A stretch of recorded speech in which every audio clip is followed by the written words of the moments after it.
స్థూలకాయం అనేది నేడు అందరినీ వేధిస్తున్న సమస్య. తినే ఆహారాన్ని తగ్గించుకోవడం, లేదంటే అన్నం బదులు చపాతీలు తినడం. డాక్టర్స్ కూడా ఈ మధ్య నైట్ టైం చపాతీలు తినమనే సజెషన్ చేయడంతో ఎక్కువ మంది దీని వైపే మొగ్గు చూపుతున్నారు. కాకపోతే చపాతీ తినేవారు కొన్ని విషయాలు తెలుసుకోవాలి. చపాతీని చాలా తక్కువ నూనెతో కాల్చడం వల్ల ఉపయోగాలు మరింత ఎక్కువగా ఉంటాయి. అసలు నూనె వేయకుంటే మరింత మంచిది. పని ఒత్తిడిలో అర్ధరాత్రో భోజనం చేసి వెంటనే కునుకు తీస్తుంటారు.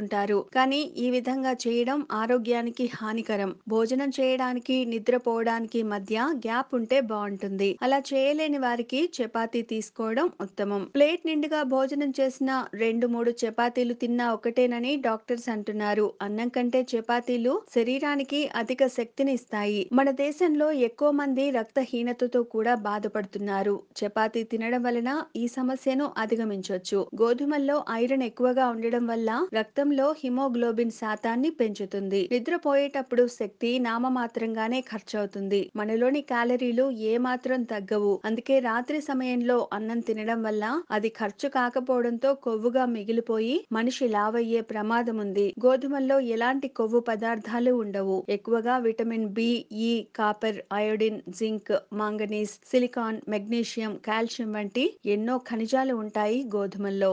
ఇలాంటి మరిన్ని విశేషాల కోసం మా ఛానల్ని సబ్స్క్రైబ్ చేయండి.